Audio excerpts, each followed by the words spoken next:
Assalamualaikum warahmatullahi wabarakatuh. Assalamualaikum warahmatullahi wabarakatuh. Assalamualaikum warahmatullahi wabarakatuh. Assalamualaikum warahmatullahi wabarakatuh. Assalamualaikum warahmatullahi wabarakatuh. Assalamualaikum warahmatullahi wabarakatuh. Assalamualaikum warahmatullahi wabarakatuh. Halo semua.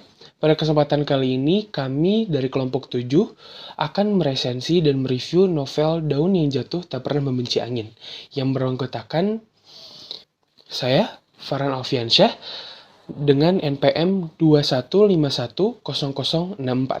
Saya Raffiatto Pratama dengan NPM 21510058. Saya Dinar Azahra Nur Hidayat dengan nomor pokok mahasiswa 21510069. Perkenalkan, nama saya Denan Muhammad Rahman Al-Islami dengan NPM 21010010.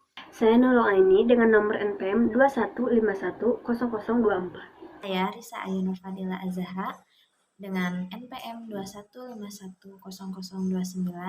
Saya Rizwan Junaidi, NPM saya 21510031. Sedikit penjelasan dan fakta-fakta tentang novel Daun yang Jatuh Tak Pernah Membenci Angin.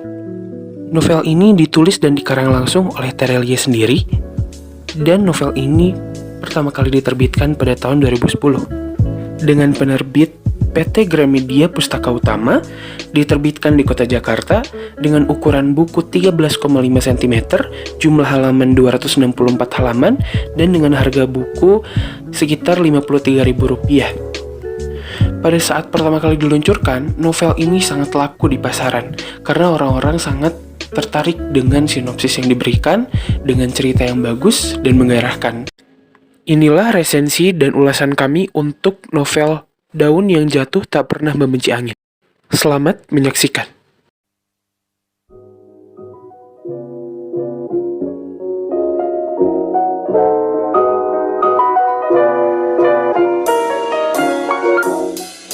Saya akan menjelaskan tentang apa itu novel. Secara etimologi, novel berasal dari bahasa Itali, yaitu novella. Secara harfiah, novela berarti sebuah barang baru. Sedangkan menurut Kamus Besar Bahasa Indonesia, novel didefinisikan karangan prosa yang panjang, mengandung rangkaian cerita kehidupan seseorang dengan orang di sekelilingnya, dengan menonjolkan watak dan sifat pelaku. Menurut Wiatmi, novel merupakan salah satu karya seni yang diciptakan oleh sastrawan untuk mengkomunikasikan masalah sosial maupun individual yang dialami oleh sastrawan maupun masyarakatnya. Jika dilihat dari segi panjang cerita, novel jauh lebih panjang daripada cerpen. Karena itu, novel dapat mengemukakan sesuatu secara bebas, menyajikan sesuatu secara lebih banyak, lebih rinci, lebih detail, dan lebih banyak melibatkan permasalahan yang lebih kompleks. Novel memiliki kelebihan yang khas, yaitu kemampuannya menyampaikan permasalahan yang kompleks secara penuh. Saya akan menceritakan tentang unsur intrinsik dari novel Daun yang Tidak Pernah Membenci Angin. Novel ini menceritakan tentang kehidupan seorang gadis bernama Tania yang jatuh cinta kepada malaikat hidupnya. Cerita bermula ketika tokoh Tania dan adiknya, Dede, kehilangan sang ayah. Unsur intrinsik novel Daun yang Jatuh Tidak Pernah Membenci Angin. A. Tema. Tema dalam novel ini adalah cinta tak harus memiliki. Seperti dalam kutipan berikut. Cinta tak harus memiliki. Tak ada yang sempurna dalam kehidupan ini. B. Penokohan. 1. Tania. Tokoh aku. Tania adalah seorang gadis yang cerdas, cantik, dewasa, bertanggung jawab, menepati janji, tulus, setia, membanggakan, dan berlapang dada. Selain itu, Tania juga seseorang yang menyayangi keluarganya, terutama adik dan ibunya. Ia rela mengorbankan sekolahnya demi membantu sang ibu mengumpulkan pundi uang untuk kelangsungan hidup mereka. 2. Oom Danar. Danar adalah seorang pemuda yang tampan, dewasa, baik, murah hati, penyayang, menyukai anak-anak. Ia juga pandai menulis, sehingga novel-novel karyanya laku keras di pasaran hingga merambah ke mancanegara. 3. Dede. Dede adalah seorang pemuda yang baik, menyayangi keluarganya, cerdas, memiliki nalar yang tinggi, tampan, serta tidak bisa diam. Dede seringkali menyeletuk dan mengoceh ketika sedang berkumpul dengan Oom Danar, Tania, dan Kak Ratna. Ia memiliki hobi bermain Lego sejak pertama yang ia dapatkan dari Oom Danar, sewaktu ia kecil dulu. Ia juga pandai bercerita karena sering bercerita bersama Oom Danar di kelas mendongeng. 4. Ratna. Kak Ratna adalah seorang perempuan berperawakan seperti artis.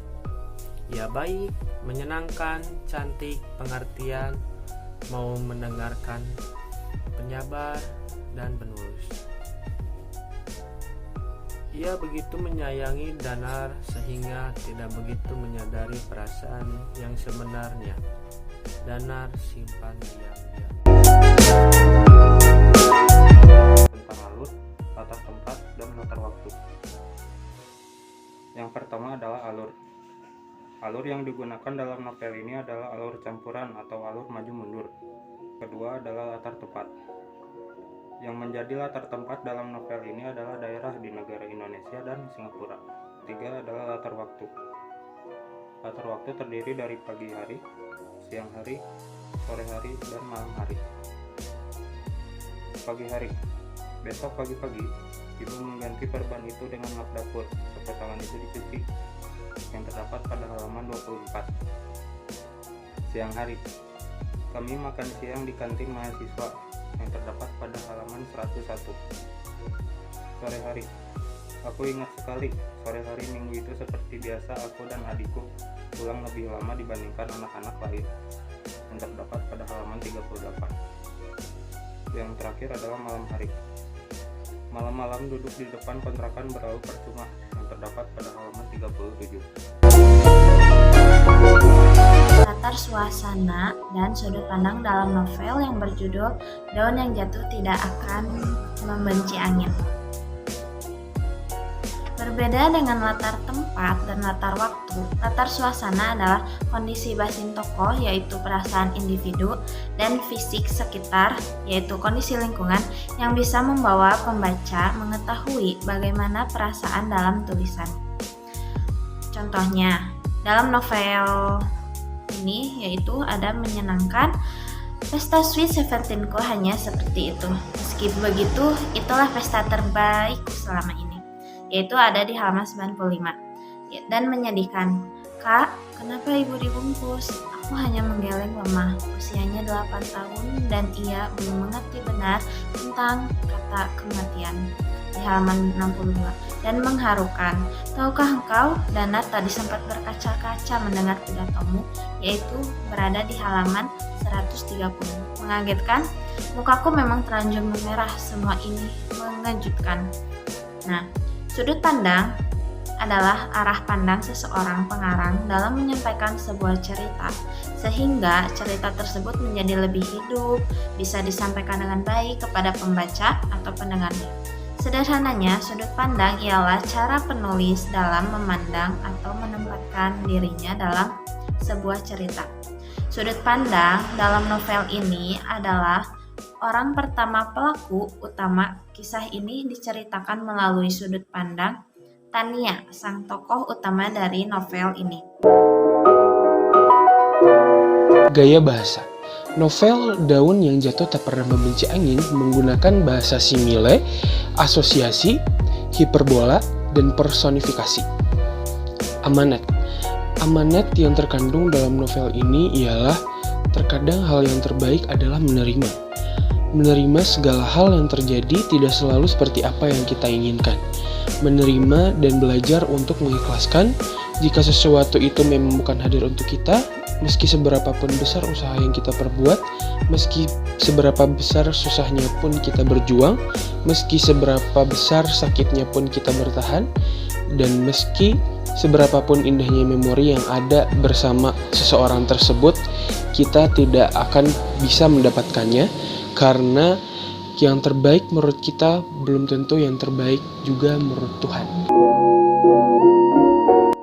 Unsur ekstrinsik, novel Daun yang Jatuh Tidak Pernah Membenci Angin. Unsur ekstrinsik adalah unsur luar yang ikut membangun dan mendukung sebuah novel atau sebuah cerita. Novel Daun yang Jatuh Tidak Pernah Membenci Angin memiliki dua unsur ekstrinsik. Yang pertama adalah nilai sosial. Novel ini mengajarkan untuk menolong orang dengan tidak memandang siapa saja yang ditolong. Seperti tokoh Danar yang menolong Tania dengan tidak memandang siapa Tania. Unsur yang kedua adalah nilai moral. Novel ini memberikan pengetahuan kepada kita bahwa sesuatu yang ternyata sulit, nyatanya tidak sesulit yang kita lihat jika kita ingin bersungguh-sungguh mencapainya. Seperti tokoh Tania yang pantang menyerah menjalani hidupnya walau banyak rintangan yang menghalanginya. Kami mereview novel yang berjudul Daun yang Jatuh Tidak Pernah Membenci Angin dengan menggunakan metode pendekatan struktural. Pendekatan struktural yaitu pendekatan yang menelaah karya sastra dari segi unsur demi unsur secara terpisah dengan tetap memperhatikan hubungan unsur yang satu dengan unsur yang lainnya. Sekian resensi dan review novel dari kelompok kami. Terima kasih sudah menonton.